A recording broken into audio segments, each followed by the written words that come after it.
அனைவருக்கும் அன்பான இனிய காலை நேர வணக்கத்தை தெரிவிப்பதில் மற்ற மகிழ்ச்சி அடைகின்றேன். இன்றைக்கு செப்டம்பர் மாதம் 14ஆம் தேதி சனிக்கிழமை. சிட்னியில் உள்ள ஒரு போக்கம் ஹில்ஸ் என்ற ஒரு சபர்ப் அதிலிருந்து சந்திக்கிறதில் மற்ற மகிழ்ச்சி. இன்று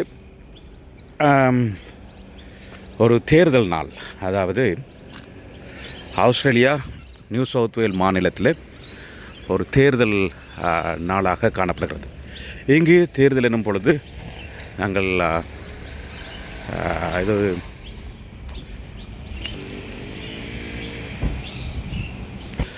ஆஸ்திரேலியாவில் தேர்தல் எனப்படும் பொழுது இங்கு 3 படிநிலைகள் காணப்படும். பொதுவாக வளர்ச்சி அடைந்த நாடுகள், எங்களுடைய தாயகத்தில் இலங்கையில் கூட அப்படியான கட்டமைப்புகள் காணப்படுகின்றன. அதாவது தேர்தலிலே நாங்கள் ஆரம்பத்தில் நகர சபை தேர்தல், மாநகர சபை தேர்தல், அவ்வாறான தேர்தல்கள். அந்த தேர்தலில் இன்று நடக்க இருக்கிறது ஒரு மாநகர சபைக்கான தேர்தல்.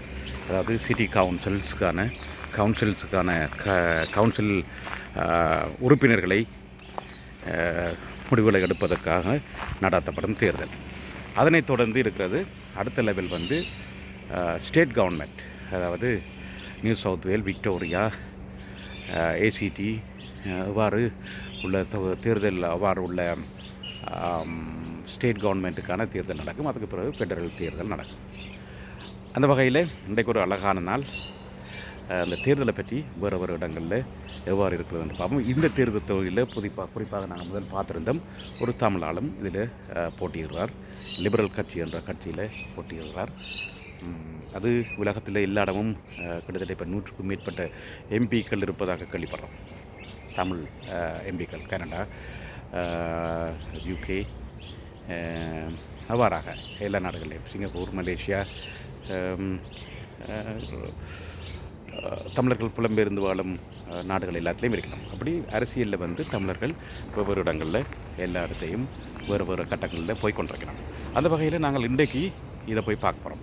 இந்த நேரத்தில் எனது யூடியூப்பை கனவேர் சிட்னி தமிழன் என்ற இந்த யூடியூப்பை கனவேர் இப்போ சப்ஸ்கிரைப் பண்ணி எக்கச்சக்கமான அவர்ஸை பார்த்து கொண்டிருக்கிறீங்களா? எனக்கு பார்க்கக்கூடிய இருக்குது.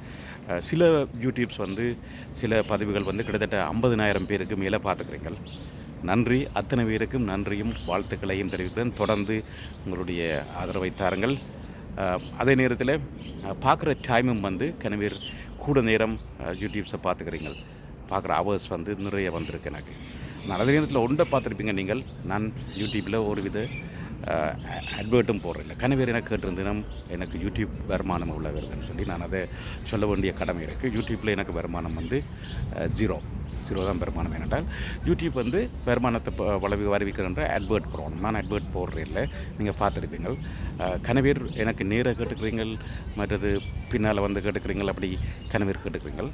அது எனக்கு ஒரு சந்தோஷத்தை தான் கொடுக்கும். நீங்கள் நேராக கேட்கலையோ இல்லை எந்த மாதிரியில் கேட்டாலும் என்னில் ஆர்வமாக கேட்குறீங்களா, அந்த வகையில் சந்தோஷம். அதை நான் வடிவாக சொல்கிறது என்றால், யூடியூப் இங்கே எந்த ஒரு யூடியூப்பும் பார்க்கல, அதில் அட்வர்ட் நினச்சிருக்காண்டு பாருங்கள். அட்வர்ட் நினச்சிருந்தால் அந்த அட்வர்ட்டுக்கு இருக்கிற நம்பர்ஸுக்கு ஏற்ற மாதிரி தான் அந்த யூடியூபருக்கு காசு போகும். அதை பற்றி மேலத்துக்கு விவரங்களை நீங்கள் யூடியூப்லேயே தேடிக்கொள்ளலாம். ஒரு அட்வர்ட்டுக்கு எவ்வளவு, அவருக்கு எவ்வளவு யூடியூப்பால் வருமானம் இருக்கும். நான் எந்த யூடியூப்புக்கு எனக்கு வர வருமானம் ஜீரோ. ஆனால் எனக்கு கிடைக்கிற சந்தோஷம் குறிப்பாக எல்லா இடத்தையும் நான் போக்கில் கேட்பினம், கதைப்பினம், ஆக்கள் சொல்லுவினம், ஃபீட்பேக் தருவினம். பாசிட்டிவ் நெகட்டிவ் ஃபீட்பேக்ஸ் இருக்குது தானே, அதெல்லாம் எங்களுக்கு சந்தோஷத்தை கொடுக்கும். அது இன்றைய காலமாக பாருங்க, எனக்கு வாய்ப்பில் வீட்டை இருக்கிற பிள்ளைகள் இருக்கலாம். நான் இப்படி ஒரு சந்தோஷமாக இந்த காட்சியில் போடுறதால கனவேர் பார்க்குறீங்கள். கனவேர் எனக்கு நல்ல ஃபீட்பேக்கை தரீங்கள். சரி, தொடர்ந்து போடுங்கொண்டு என்ன கஷ்டம் வந்தாலும் என்ன துன்பம் வந்தாலும் நான் இதில் போடக்கூடிய அளவுக்கு போட்டுக்கொண்டிருப்பேன். நன்றி. தொடர்ந்து பாருங்கள் உறவுகளே. நீங்கள் பார்த்தா தான் நான் போடலாம், நீங்கள் ஃபீட்பேக் தந்தால் தான் நானும் போடலாம். சப்ஸ்கிரைப் பண்ணுறதாலையும் எனக்கு பிரயோசனம் இல்லை. நீங்கள் சப்ஸ்கிரைப் பண்ணுறதால எனக்கு நம்பர்ஸ் ஒரு சந்தோஷம் ஒன்று இருக்குது. இப்போ கடந்த இந்த இதுகளை பார்க்கக்குள்ள தெரியும் இத்தனை பேர் கடந்த 28 நாளில் கிட்டத்தட்ட 1000 பேர் சப்ஸ்கிரைப் பண்ணிப்பீங்க எக்ஸ்ட்ராவை. அதே மாதிரி வியூஸ் இருக்கும். இதெல்லாம் ஒரு யூடியூபர் அல்லது ஒரு ப்ரொடியூசர் என்ற வகையில் எங்களுக்கு ஒரு சந்தோஷத்தை கொடுக்கும். சரிதானே? நன்றியை தொடர்ந்து பாருங்க. நாங்கள் பேக் டு இந்த எலெக்ஷன் இதுக்கு வருவோம். நான் 7 அளவை இன்றைக்கு கேப்சர் பண்ண பார்க்குறேன்.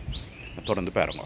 அந்த வகையில் நாங்கள் பார்த்தோம்னா என்னென்ன செய்யணும், அதாவது இந்த கவுன்சில் லெவலில் அவையில் என்ன செய்யலாம்ட்டு பார்த்தோம்னா கவுன்சில் லெவலில் இப்போ நாங்கள் முன்னுக்கு பார்க்குற எல்லாமே இந்த கவுன்சிலுன்ற வேலை தான். அதாவது இங்கே இதில் கார் ஓடுது, இந்த ஃபென்ஸ் இருக்குது, இந்த ஸ்கூலுக்கு வர பிள்ளைகளுக்கு ஃபுட்பாத் போடுறது, லைட்டிங் செய்கிறது, கார்டனிங் செய்கிறது, பிள்ளைகள் விளையாடுறதுக்குரிய பார்க்க செய்கிறது, இப்போ கண்ணுக்கு தெரிகிற அத்தனையும் இதில் எங்களுக்கு கண்ணுக்கு தெரிகிற அத்தனையும் இந்த கவுன்சில் தான் ஓன் பண்ணுது. அவையன்ட்டு அசெட், அவையன்ட்டு சொத்துக்கள். ரைட்? இதுக்கு ஒரு ஷெல்டர் போட்டால் என்ன, ஃபுட்பாத் போட்டால் என்ன, ஃபென்ஸ் போட்டால் என்ன, மற்றது விளையாடுற இடம் போட்டால் என்ன, லைட்டிங் செய்தால் என்ன, எல்லாம் அந்த கவுன்சில் தான் அதை செய்து கொண்டிருக்கும்.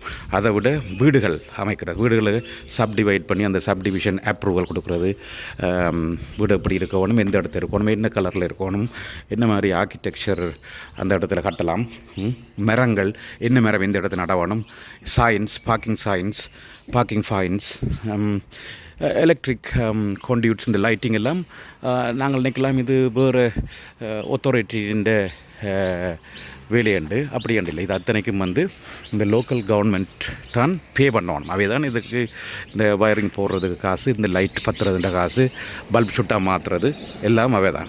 ரைட்? அதை விட பெரிய வேலை பெய்கிற மழை தண்ணி. இந்த பாருங்கள், இதில் கட்டர் பண்ண எல்லாமே இருக்குது. நான் எல்லா இடமே இருக்குது. நீங்கள் நடந்துட்டு வாக்கல தெரியும்.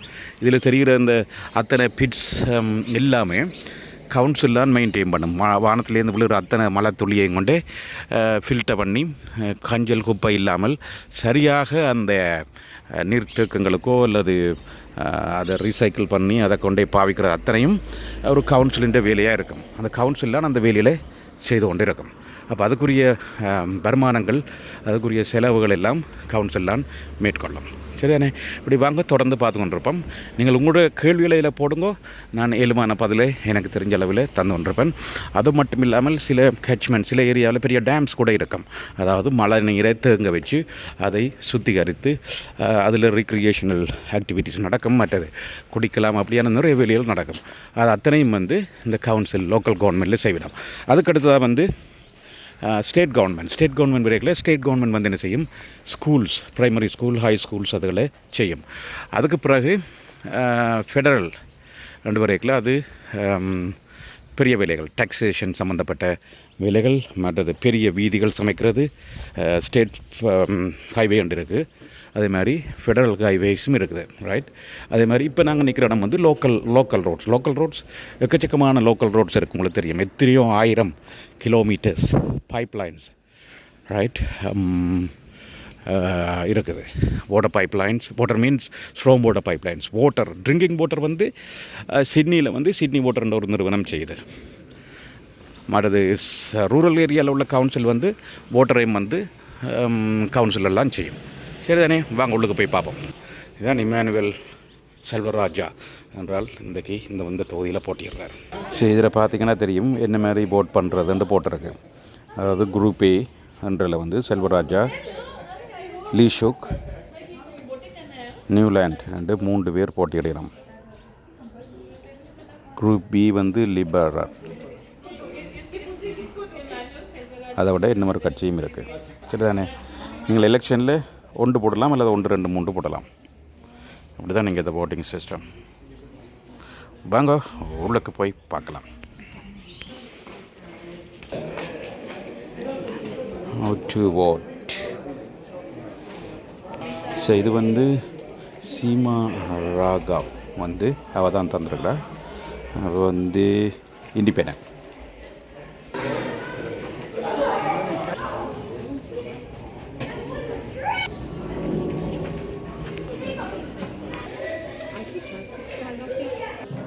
பார்த்தீங்களா, இப்படி தான் அந்த ஷீட் இருக்கும். வாக்கு அட்டை இப்படி தான் இருக்கும். இதில் 3 பேர்ட்ட பெயர் உண்டாக்கு.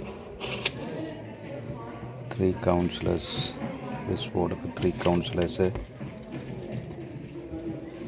செலக்ட் பண்ணுறதுக்கான வாக்காளர் அட்டை. ஒன்று தான் புள்ளடி போடக்கூடாது. இவருங்க இன்னொரு வாக்களிக்க வந்திருக்கிறார். வாக்களிக்கிறது வந்து ஒரு ஜனநாயக உரிமை. ஆஸ்திரேலியாவில் எல்லோரும் சிட்டிசன் எல்லாரும் ஆஸ்திரேலியன் சிட்டிசன் எல்லாருக்கும் வாக்குரிமை இருக்குது. அவைகள் எல்லாரும் இன்றைக்கு நியூ சவுத் மாநிலத்தில் தங்கள் கவுன்சில்ஸ்களுக்கான உறுப்பினர்களை தெரிவு செய்வார்கள். அதன் மூலம் ஒரு மேயர் வருவார். அவைகள் வந்து சில லோக்கல் ஏரியா சம்மந்தப்பட்ட டிசிஷன்ஸை மேக் பண்ணணும். அவைக்கு பெரிதாக ஒரு நாடு மற்ற நாடுகளில் இருக்கிற பிரச்சனைகளுக்கு உரிய தலையிடுறதுக்கு அவைக்கு சான்ஸே இல்லை. பொதுவாக வந்து இப்போ இதில் நாங்கள் பார்க்குற இந்த ரோடுகள், லைன் மார்க்கிங், ஸ்ட்ரீட் லைட்டிங் இதுகள் எல்லாமே கவுன்சிலுடைய சொத்துக்கள். கவுன்சில் தான் இதை மேனேஜ் பண்ணணும், டிசைன் பண்ணணும், கன்ஸ்ட்ரக்ட் பண்ணணும், மெயின்டைன் பண்ணணும், எல்லா வேலையும் அவைக்குத்தான். அப்புறமா இதில் இருக்கிற ஒரு சிக்னல் லைட், இந்த சிக்னல் லைட் வந்து கவுன்சில் தான் இது உரிமையாக இருக்கும். இது வந்து கட்டுறதுக்கு கிட்டத்தட்ட $1 million கூட தேவைப்படும். ரைட், $1 million கிட்ட தேவைப்படும். இதெல்லாம் அப்படியே வந்து கவுன்சிலுக்கு நிறைய காசுகள் தேவை. காப்பாக்கிங் ஃபெசிலிட்டிஸ், இப்போ நீங்கள் ஒரு பஸ்ஸில் ஏற போகிறீங்கன்னா அந்த பஸ்ஸுக்கிட்ட உள்ள காப்பாக் ஃபெசிலிட்டிஸ் அது வந்து கவுன்சில் தான் செய்யணும். அதே மாதிரி இந்த இதில் நாங்கள் 2 பக்கம் பார்க்குற ரோடுகள், லைட்ஸ், ஸ்ட்ரீட்ஸ், இந்த பார்க்கிங் ஃபெசிலிட்டிஸ் எல்லாமே கூடுதலான வந்து எக்கச்சக்கமான கிலோமீட்டர் ரோட்வேஸ், வாட்டர்வேஸ் எல்லாம் கவுன்சிலுக்கு ஓனாக இருக்கும். அப்போ அப்படியான டிசிஷன்ஸை மேக் பண்ணுறதுக்கான ஒரு அங்கத்துவரத்தான இன்றைக்கு நாங்கள் தெரிவு செய்ய போகிறோம். இப்போக்கு எங்கே இருந்து காசு வருதுன்னு யோசிக்கலாம். காசு வந்து ஒன்று வந்து ரேட் பேயர்ஸ், அந்தந்த பகுதிகளில் வாழ்கிறாக்கள் அவைக்குரிய ரேட்டை கட்டுவினோம். அது மட்டும் இல்லாமல் இந்த ஃபெடரல் கவர்மெண்ட், ஸ்டேட் கவர்மெண்ட்ஸ் வந்தும், குறிப்பாக ஸ்டேட் கவர்மெண்ட் வந்து அவைக்கு குறிப்பிட்ட காசை ஒதுக்குவினோம்.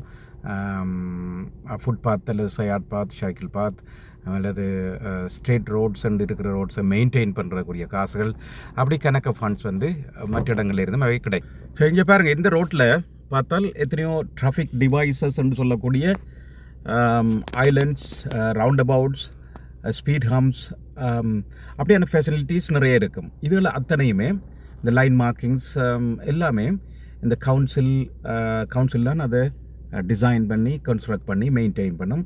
It's lot of knowledge and lot of என்னென்னு சொல்கிறது, அந்த பணங்கள் சம்மந்தப்பட்ட விஷயம். அதை கன்ஸ்ட்ரக்ட் பண்ணி, மெயின்டைன் பண்ணி அதை சரியான இடத்துல வச்சுருக்கணும். இல்லாட்டி இதில் ஒரு ஆக்சிடெண்ட் வந்து அந்த ஆக்சிடெண்ட் வந்து பர்டிகுலர் சைன்ஸ் அல்லது லைன் மார்க்கிங் அல்லது லைட்டிங் கண்டிஷன்ஸ் அல்லது டிவைஸஸ் சரியாக ஃபங்க்ஷன் பண்ணாதால் தான் அந்த பிரச்சனை வந்துன்றால் அதுக்கு கவுன்சில் தான் பொறுப்பாளியாக இருக்கும். நீங்கள் கவுன்சிலை குற்றம் சாட்டுவீங்களா? அப்போ அவையில் அந்த சரியான இடத்தை அதை சரியான நேரத்தில் மெயின்டைன் பண்ணணும்.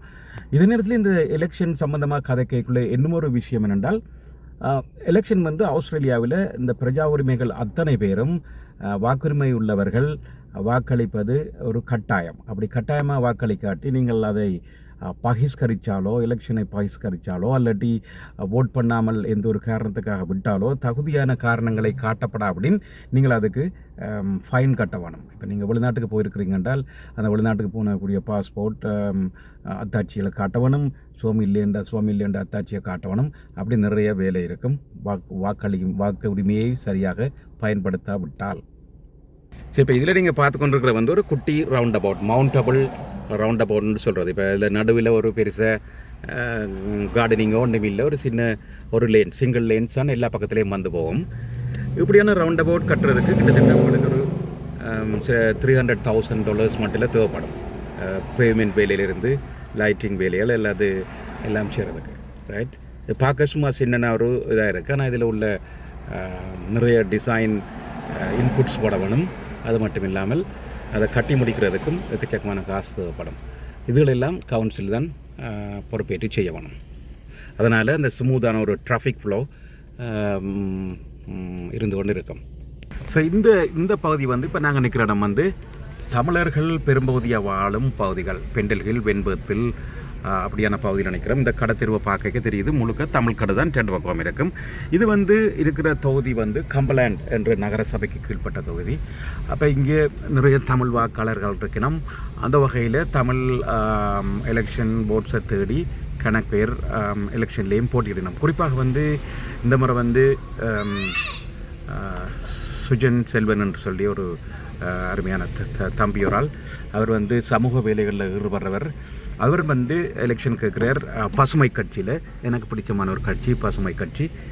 நீங்கள் இந்த இதில் அவர் பெல் வேணுமென்று நான் அவருக்கு வாழ்த்துக்களை தெரிவித்துக் கொண்டேன். சரிதானே? இப்போ நாங்கள் நிற்கிற காப்பாக் இந்த இங்கே இருக்கிற கார்டன் எல்லாம் லோக்கல் கவர்மெண்ட், அதாவது இந்த லைட்டிங் ஃபெசிலிட்டிஸ் இதில் உள்ள சகல இது கவுன்சிலாக ஓன் பண்ணி மேனேஜ் பண்ணுவார், டிசைன் பண்ணி எல்லாம் வேண்டிய வேலை தான். இந்த லைட்டிங் பாருங்கள், எல்லாம் சோலார் லைட்ஸ் போட்டுக்கணும். நல்லா இருக்குது, நல்ல வடிவாக இருக்குது. இங்கே ஒரு பிரிட்ஜ் இருக்குது. இதில் ஒரு வள்ளுவர் சிலையும் இருக்குது. இதில் மட்டும் நான் அதை உங்களை கொண்டு காட்டுறேன். அதுவும் ஒரு கவுன்சிலால் தான் செய்யப்பட்டிருக்கும். இந்த கார்டன்ஸ் இது சொல்கிறது சின்ன ஒரு ரெயின் கார்டன்னு சொல்லி இதுகளெல்லாம் கவுன்சில் தான் மேனேஜ் பண்ணுவார். தமிழர்கள் பெரும்பான்மையாக ஓரளவுக்கு பெரும்பான்மையாக வாழும் பிரதேசம். இங்கே சுஜன் செல்வேந்திரன் என்றால் தான் இந்த கட்சியில் போட்டியிடுறார். ரைட், பாப்பம் இன்றைக்கு எலெக்ஷன் ரிசல்ட்ஸ் என்ன மாதிரி வருதுண்டு வெல்ல வேணுமென்னு சொல்லி வாழ்த்துக்களை தெரிவிப்போம். வாங்க உள்ளுக்கு போய் பார்ப்போம். தேங்க்யூ. இந்த தொகுதியில் கூடுதலாக தமிழ் மக்கள் வாழும் இடம். நான் ஆக்களுக்கு முன்னால் படம் அடைக்கலாது, அது அவ்வளோ நல்லாயும் இல்லை. ரெண்டுபடியாக நான் அதை தவிர்த்துக்கொள்கிறேன். சரி, இதில் பார்த்திங்கன்னா லேபர் டீம் லிபரலில் மிஷேல் சைட்டர் இருக்கிறார். Second preference.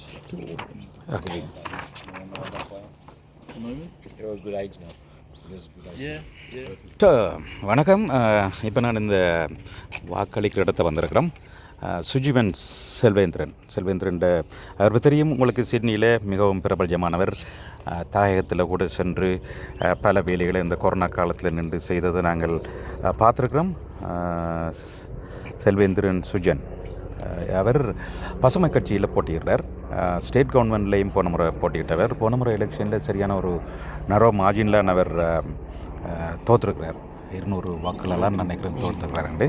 இப்போ அவைய ஆதரவாளர்கள் வெளியில் நிற்கிறோம். அவரோட கதைப்போம். வணக்கம் அண்ணா. வணக்கம்.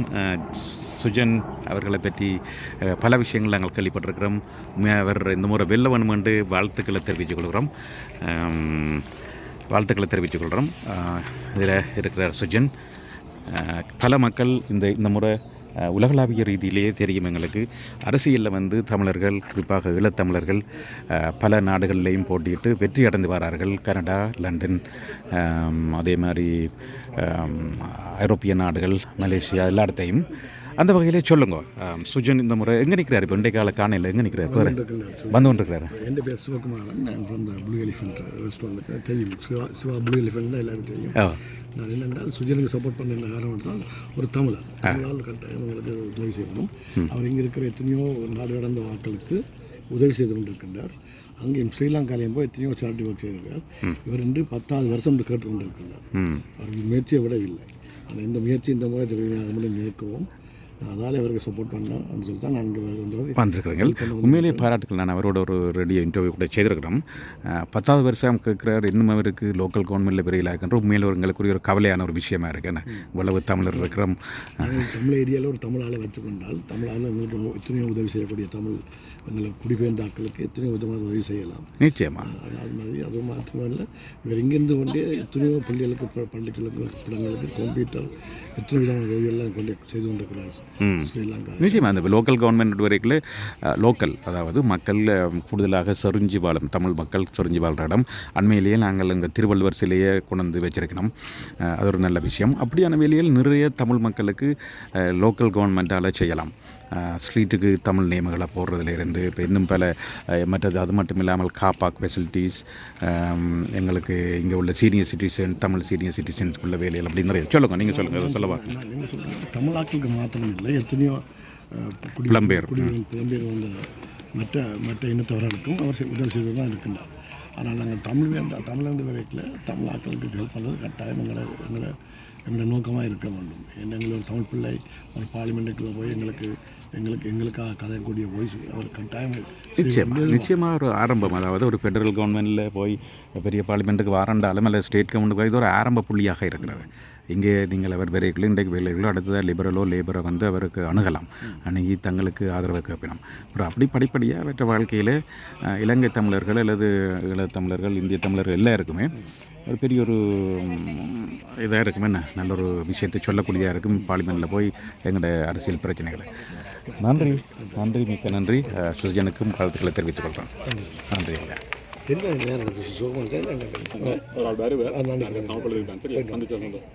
நன்றி ஐயா. நான் இந்தியான எலெக்ஷன் சம்பந்தமான விஷயங்களை இயலுமானதை கேப்சர் பண்ணி போடுவேன். தொடர்ந்து பாருங்கள். சுஜன், வாழ்த்துக்கள்.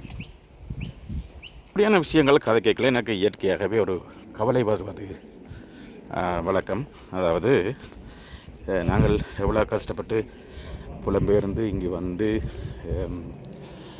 இருக்கைகள நாங்கள் இவருக்கு போடுறதால எங்களுக்கு ஒரு வித பிரச்சனையும் பெற போகிறதில்லை. அதே மாதிரி நீங்கள் மற்ற லேபருக்கு போடுறதால உங்களுக்கு ஒரு வித லாபமும் கிடைக்க போகிறதும் இல்லை. ஸோ அப்போ நீங்கள் இப்படியான எங்களுடைய ஆக்களை போடுறதால உங்களோட ஐடென்டிட்டியை லோக்கல்ன்றதே ஐடென்டிட்டி, ரைட்? நாங்கள் எல்லோரும் இந்த தொகுதியில் வந்து இருக்கிறோம், தமிழர்களோட சேர்ந்து வாழ வனம் கவர்மெண்ட். அப்போ இப்படியான ஆக்களை செய்கிறதால எவ்வளவோ நன்மை பயக்கம் என்றுதான் என்னுடைய கருத்தாக இருக்கிறது. நீங்கள் உங்களுடைய வசதிப்படி நிச்சயமாக வாக்களித்திருப்பீர்கள், உங்களோட மூளை கட்டின மாதிரி செய்திருப்பீங்கள். தொடர்ந்து பாருங்க. இதில் இருக்கிற பெண்டல் ஹில் ஏரியா, இதில் இருக்கிற இந்த ஷாப்பிங் சென்டர் அப்பார்ட்மெண்ட்ஸ் எல்லாமே கூடுதலாக தமிழ் மக்கள்லாம் இங்கே வாழ்வார்கள், சரிதானே? அப்போ நாங்கள் இப்படியான லோக்கல் ஏரியாவில் வந்து தமிழ் மெம்பர்ஸை வந்து கவுன்சிலுக்கு அனுப்புறதால பல விஷயங்களை பெற்றுக்கொள்ள இருக்கணும். ஐடென்டிட்டின்றது முக்கியம். இப்போ பொது வேட்பாளர் என்று இலங்கையில் நடக்கிற தேர்தலில் கூட என்னத்துக்காக அந்த பொது வேட்பாளர்களை வைக்கிறார்கள்? அவர்களுக்கு தெரியும் பொது வேட்பாளர் இலங்கையில் ஜனாதிபதியாக வர போகிற இல்லை. அதனால் அந்த சிங்கள கட்சிகளுக்கு ஓட் பண்ணுறதால எங்களுக்கு ஒரு வித பிரயோஜனமும் இல்லை. அவையில் எங்களை உரிமைகளை தரப்போகிறது எங்களுக்காக ஒரு தமிழர் பகுதிகளில் வடக்கு கிழக்கில் செய்ய போகிறதில்லை. அது மாதிரி தான் இங்கேயும் நாங்கள் புலம்பெயர்ந்து வந்தாலும் எங்களோட இனத்துக்கென்ற ஒரு அடையாளம் இருக்குது. அந்த அடையாளத்தை நாங்கள் புலம்பெயர் நாடுகளையும் காப்பாற்றிக் கொள்கிறோம். உதாரணமாக வந்து இந்த வீதிகளுக்கு பெயர் வைக்கிறது, பார்க்குகளுக்கு பெயர் வைக்கிறது எல்லாம் லோக்கல் கவுன்சிலர்ஸ் நினைச்சால் அவையில் எங்களுக்கு அந்த இது கிடைக்கும் என்றால் தமிழ் பெயர்களில் கூட வைக்கலாம். இந்த பார்க்கு கூட நாங்கள் சிவிக் பார்க் பெண்டலில் இருக்கு. ஒரு காலத்தில் தமிழாக்கள் முற்றுமுழுதாக வந்து ஒரு தமிழ் எம்பி அல்லது கவுன்சிலர் இருப்பினமாண்டா சுப்பிரமணியம் பார்க் மாதிரி பாரதியார் பார்க் அல்லது வள்ளுவர் பார்க் அப்படி என்று பேர் வைக்கலாம், சரிதானே? நல்ல அழகான ஒரு பிரிட்ஜ் ஒன்று இருக்குது பாருங்கள், நல்ல ஒரு பெடஸ்ட்ரியன் பிரிட்ஜ் ஒன்று. நான் இப்படி ஒரு பிரிட்ஜ் வேலி ஒன்று செய்தேன். நான் அழகாக கிட்டடியில் கட்டப்பட்ட ஒரு பார்க் வந்து இப்போ அப்கிரேட் பண்ணியிருக்கணும். நிறைய இன்ஸ்ட்ருமெண்ட்ஸ், அதாவது இது பாருங்கள், நல்ல ஒரு போட்டோவைஸ் எல்லாம் நிறைய கார்டன்ஸ் போட்டு செய்திருக்கணும்.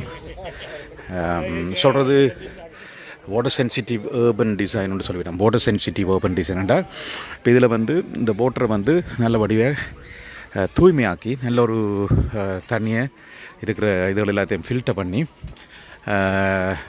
ஆறுகளுக்கு அனுப்புகிற மாதிரி செய்திருக்கணும். இப்படியான வேலைகள் செய்கிறதுக்கு கிட்டத்தட்ட $5-10 மில்லியன் வேணும். இந்த எவ்ரிதிங், இந்த ரிட்டர்னிங் வால், கார்டனிங், ஃபென்சிங், லைட்டிங், எக்யூப்மெண்ட்ஸ், இதில் உள்ள ஒவ்வொரு எக்யூப்மெண்ட்ஸை நான் சேர்க்கிறேன். இந்த கார்டன் ஷெட் கூட ஆர்கிடெக்சரில் இதில் டிசைன் பண்ணி போடுறதுக்கு வந்து எக்கச்சக்கமான காசு வேணும். நல்ல அழகான ஒரு பிரிட்ஜ் உண்டு, ப்ரீ ஃபேப்ரிகேட்டட் பிரிட்ஜ், நல்ல வடிவாக வச்சிருக்கணும். Hand rails, name it. இது வந்து கிட்டத்தட்ட $1 million ஓவர் $1 million கிட்ட வேணும் இப்படியான ஒரு பிரிட்ஜை கன்ஸ்ட்ரக்ட் பண்ணுறதுக்கு. அழகாக செய்திருக்கணும் பாருங்கள். $1 million Australian dollars. இந்த ரிட்டர்னிங் வால் சிறப்பாக இருக்குன்னு. தாவரங்கள் எல்லாம் வளர்ந்து வரைக்குள்ள தான். இப்போ இன்னும் 1 வருஷமாக இல்லை, வளர்ந்து வரைக்கும் அடுத்த லெவலுக்கு நல்ல வடிவாக இருக்கும். கார்டன்ஸை பாருங்கள் எவ்வளோ அழகாக இருக்குண்டு. நல்ல சிறப்பான ஒரு கார்டன் என்ன, நல்ல வடிவாக இருக்குது. இந்த கார்டன்ஸில் வச்ச இந்த ஸ்பீசிஸ், அதாவது தெரிவு செய்யப்பட்ட அந்த கண்டுகள் கூட நல்லா அழகாக இருக்குது. இதில் எப்படியும் ஒரு இன்னும் மெச்சூர்டாக வரல. இப்போ தான் நான் நினைக்கணும் ஒரு 6 மாதம் தான் இதில் வச்சு இப்போ தான் கிட்டலாம் திறந்துக்கணும். இந்த கார்டன் ஷெட்டை பாருங்க எவ்வளோ சிறப்பாக இருக்குன்னு. இந்த இதில் உள்ள ஷெட் வந்து எவ்வளோ அழகாக இருக்குது. ரூஃப் லைன்ஸ் இதுகளெல்லாம் சரியான ஒரு எக்ஸ்பென்சிவான சாமான்கள். இந்த பெஞ்சஸ் ஆர்கிடெக்சரலி டிசைன் பெஞ்சஸ், அது மட்டும் இல்லாமல் நல்ல ஸ்ட்ராங்காகவும் இருக்குது. இங்கே அதில் போட்டுக்கிற ஸ்க்ரூஸ் துவக்கம், இங்கே இந்த ஸ்க்ரூஸ் துவக்கம் மிகவும் சிறப்பாக இருக்குன்னு. அதில் ஒரு இருந்து பார்க்க நல்லா இருக்கும், வாங்க இருப்போம். நல்லா அழகாக இருக்குது. நான் இந்த பார்க்கல இப்போ கனகாலம் பெறோன்னு வச்சுனான். இப்போ இந்த இத்தனை எனக்கு பெறக்கூடிய கிடைச்சிருக்கு. நல்லா அழகாக இருக்குது. வாங்க அந்த வள்ளுவர் சிலை எங்கே இருக்குன்ற தேடி பார்ப்போம். ரைட், அதில் சிறப்பாக இங்கே ஒரு பாபைக்கு நடந்து கொண்டிருக்கு. நான் நினைக்கிறேன் எந்த சமூகத்தை சேர்ந்தவர்கள் தெரியல. நல்ல ஒரு பாபைக்கு நடந்து கொண்டிருக்கு. பிள்ளைகள் சின்ன பிள்ளைகள் ஓடி திரிகிறத படம் எடுக்க விரும்பல, அதை தவிர்த்து கொண்டு இதெல்லாம் பார்ப்போம். நல்ல ஒரு பிளாக் வைக்கக்கூடிய மாதிரி நல்ல ஒரு கான்க்ரீட்டில் நல்லா டிசைன் பண்ணியிருக்கணும். நல்ல ஃபினிஷிங் நல்லா இருக்குன்னு. அதை ஷாப்பாக கான்க்ரீட்டை போட்டு அதை உடைச்சி எடுத்து நல்லா வச்சுருக்கணும். வேறு யுத்தத்தில் உயிரிழந்தாக்களின் பேரில் போட்டு ஞாபகப்படுத்திக்கணும். அந்த காலத்தில் ஆஸ்திரேலியா ஹிஸ்ட்ரி இருக்கிற மாதிரி போட்டு வச்சுருக்கணும். நல்ல வடிவாக இருக்குது. நல்ல வடிவான ஒரு பூங்கா. இதை பார்த்தாலே நீங்கள் ஆஸ்திரேலியா ஒரு மல்டிகல்ச்சரல் கண்ட்ரின்றது இதில் பார்க்க தெரியுதுன்னு. இதில் நிறைய கேமராஸ் போட்டிக்கணும். இங்கே சோலார் பேனல் போட்டிக்கணும், கேமராஸ் போட்டிக்கணும். நல்ல வடிவாக இருக்குது. இந்த டாய்லெட் ஃபெசிலிட்டிஸை பாருங்க, நல்ல ஒரு அழகான நல்ல அழகாக இருக்குன்னு. நல்ல ஒரு சிறப்பான ஒரு பார்க். இந்த பழைய இந்த ஒரு மரமும் இருக்குது, நல்ல அழகான ஒரு மரம் நடுவில் அப்படியே வச்சுருக்கணும். அதை வெட்டாமல் பாதுகாத்திருக்கணும். கிட்டத்தட்ட 100-150 வருடம் வயசான ஒரு மரம் நல்லா இருக்குது. அழகான ஒரு டாய்லெட் கூட ஒரு நல்ல ஒரு ஃபெசிலிட்டிஸ் நல்லா செய்திருக்கணும். கூடுதலான இப்படியான பார்க்கல் வந்து நியூ டெவலப்மெண்ட்ஸ் ஏரியான்னு சொல்லப்படுற நோவெஸ்ட் பகுதிகளில், நோவெஸ்ட் தான் இப்போ பெருசாக பூம் பண்ணி கொண்டு வருது. அந்த பகுதிகளில் இப்படியான இதில் காணப்படும். அப்படி இருந்தும் இப்பொழுது முந்தி இருந்த பார்க்ஸை புனரமைச்சு கொண்டு வரணும். பாருங்கள், இதுலேயும் பாருங்கள், இது ஒரு போட்டை ஃபீச்சர்ஸ்ன்னு சொல்கிற போட்டை பொண்டிங் மாதிரி இப்படி மழை தண்ணி வந்து இப்படி விழுந்து இதுக்குள்ளால் ஃபில்டர் பண்ணி இதுக்குள்ளால் சப்சாயில் ட்ரைனேஜ் எல்லாம் போட்டு சரியான மேலே பார்க்க எங்களுக்கு சும்மா சிம்பிளாக இருக்குது. ஆனால் இதுக்கு கீழே உள்ள விஷயங்கள் கணக்கு விஷயங்கள் இருக்குது. ஒவ்வொரு லேயர்லேயும் வேறு ஃபில்டர் மீடியா போட்டு அதை ஃபில்டர் பண்ணி தான் அந்த தண்ணியில் அதில் இடக்கிட காணப்படுற பிட்ஸில் வந்து எடுத்துப்பட்டு அங்கே ஆறுகளுக்கு சென்றடையும். சரிதானே? நல்ல வடிவாக இருக்குது. நாங்கள் இப்படியான இதுகள் பார்க்க சும்மா ஃபினிஷிங்கை பார்க்க சின்னனாக இருக்கும். ஆனால் அதுக்கு கீழே நிறைய வேலைகள் இருக்குது. இதில் இந்த சாண்ட்ஸ்டோன் கல்லுகள் இதிலெல்லாம் இது இந்த டயமீட்டர் அதுன்ற என்ன மாதிரி பேக் பண்ணுறது அதில் நிறைய விஷயங்கள் இருக்குது. இதில் பாருங்க லைட்டிங், கேமராஸ், என்ன சொல்கிறது, சிசிடிவி கேமராஸ் எல்லா இடமும் போட்டு மானிட்டர் பண்ணி கொண்டிருக்கணும். அதே மாதிரி இந்த கார்டனை பாருங்கள். இந்த மரத்தை சுற்றி அந்த மரம் இருக்கிறதையும் ஒரு அழகாக விழுற செய்திருக்கணும். பாருங்கள், ஒரு மரத்தையே இவ்வளோ அழகாக வச்சிருக்கலாம் என்றதுக்கு இது நல்ல உதாரணமாக இருக்குது. சரியான இதில் ஒரு குட்டி லைப்ரரி ஒன்று இருக்குது பாருங்கள். இப்போ இந்த புக்கை கொண்டு உங்கள்கிட்ட பழைய பாவிக்காத தமிழ் புத்தகங்கள் இருக்குமாண்டா கொண்டு வந்து போட்டிங்கண்டா ஆக்கள் அதை ஷேர் பண்ணி வாசிப்பினோம். இருக்குது சுகமான சிந்தனைகள் கவிஞர் கண்ணதாசன் அர்த்தமுள்ள இந்து மதம் 7ஆம் பாகம் இதில் இருக்குது. எடுத்து வாசிச்சுட்டு கொண்டு வந்து வைங்கோ. அதே மாதிரி உங்கள்கிட்ட இருக்கிற புத்தகங்களையும் இதில் கொண்டு வந்து வச்சுட்டு உங்களுக்கு நீங்கள் வீட்டை பாவிக்காமல் இருக்கிற புத்தகத்தை கொண்டு வந்து வைங்கோ. ஆக்கள் வாசிச்சுட்டு கொண்டு வந்து போடுவினோம். திரும்ப இது நல்ல ஒரு ஃபெசிலிட்டிஸ் உண்டு. அநேகமாக இப்பொழுது ஆஸ்திரேலியாவில் அநேகமான கவுன்சில் ஏரியாவில் ப்ரமோட் பண்ணினோம். ஸ்ட்ரீட் லைப்ரரி மாதிரி வச்சிருக்கணும். சரிதானே? திருவள்ளுவருடைய சிலை இதில் இருக்குது. உண்மையிலேயே நல்ல ஒரு இடத்தை வச்சிருக்கணும். பார்க்க நல்ல ஒரு சந்தோஷமாக இருக்குது. திருவள்ளுவருக்கு சிட்னியில் ஒரு தமிழ்ச்சங்கம் ஆஸ்திரேலியா தமிழ்ச்சங்கம் இதை வச்சுருக்கணும். திருவள்ளுவர் இப்போ ஆங்கிலத்திலேயும் அதுபடி அப்பலாக கொண்டு போடப்பட்டிருக்கு. தமிழ் போயட் அண்ட் ஃபிலோசோஃபர், திருக்குறள் எழுதின திருவள்ளுவர்.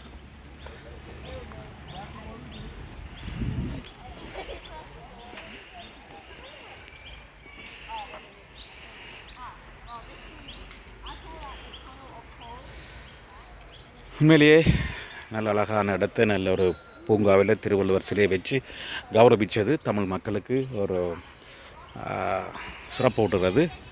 இந்த திருவள்ளுவர் சிலை பெண்டலில் ஸ்டேஷனில் இருந்து ஒரு 500 மீட்டர் தொலைவிலான் இருக்குது. அவ்வளோ தூரம் இல்லை, வந்து பார்க்கலாம்.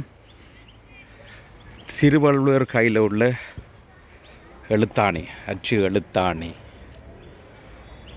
நல்லா இருக்குங்க. பார்த்தீங்களா, நல்ல ஒரு அச்சு ஆணி ஒன்று வச்சுக்கிறார். அதுகிட்ட ஏடு தான் எழுதிக்கிறார். ஓகே, வாங்கோ, வந்து பாருங்கோ, அருமையான இடம். அப்போ இதுதான் நாங்கள் சொல்கிறது. எங்களுக்கு தமிழ் லோக்கல், அதாவது எங்களுடைய லோக்கல் கவுன்சிலில் இப்படியான வேலைகள் செய்கிறேன்டா தமிழ் மக்கள் ஒரு இடத்துல இருக்கணும். அவர்களுக்குன்ற ஒரு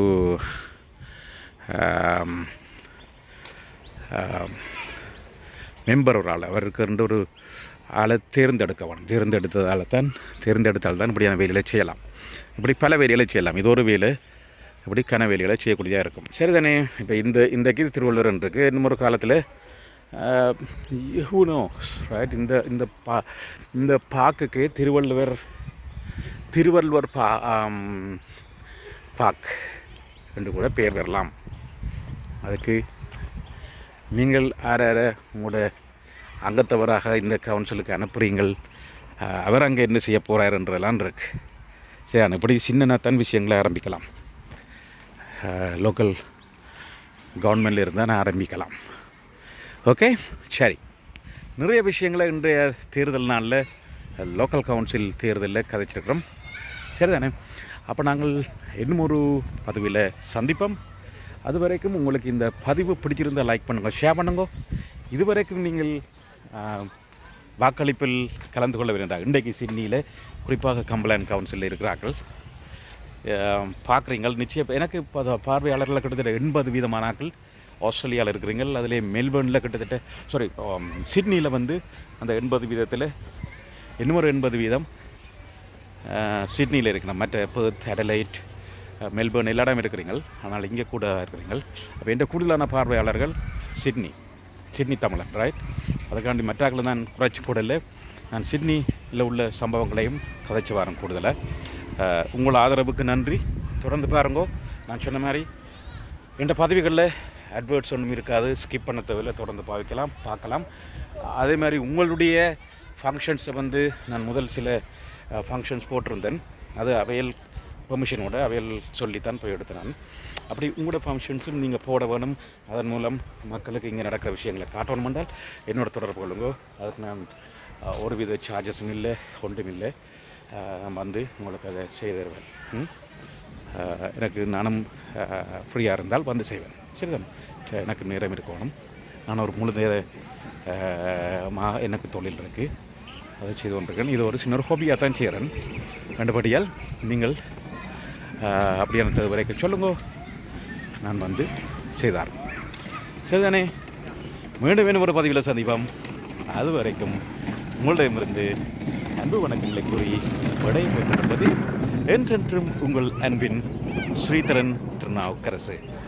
நன்றி, வணக்கம். இதுவரைக்கும் நீங்கள் சப்ஸ்கிரைப் பண்ணலைண்டா சப்ஸ்கிரைப் பண்ணுற பட்டனை தட்டிக்கொள்ளுங்கோ, கமெண்ட் பண்ணுங்கோ, ஷேர் பண்ணுங்கோ.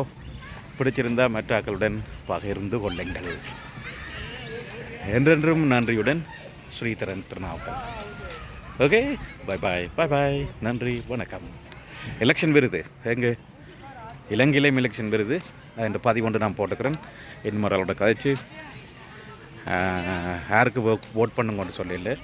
கடந்த காலங்களில் சிங்கள அரசியல்வாதிகளுக்கு ஓட் பண்ணுறதால எங்களுக்கு என்ன கிடைச்சது, என்ன பிளான் கிடைச்சதுன்றதை பற்றி போட்டுக்கிறேன். அதை போய் பார்க்கலாம். கூகுள் பண்ணுங்க வெறும் சரிதானே. அந்த வால் மியூரல் எழுதி கொண்டிருக்கிறோம். நல்லா இருக்கு.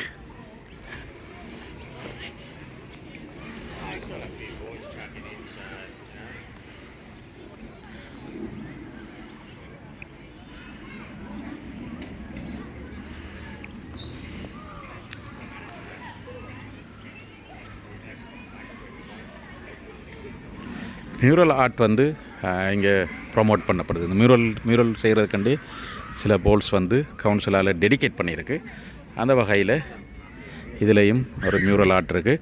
யூனிவர்சிட்டியில் போனால் இது சிம்பிளாக கன்னடங்களில் இப்படி மியூரல் ஆர்டிஸ்ட்னு சொல்லலாம். ரைட், அவையில் ப்ரொமோட் பண்ணியிருக்கிறோம். அந்த வகையில் இங்கேயும் ஒரு மியூரல் ஆர்ட் ஒர்க் நடந்து கொண்டிருக்கு. இது வந்து டெடிகேட் பண்ணியிருக்கு, அவைக்காக இந்த போல் டெடிகேட் பண்ணியிருக்கு.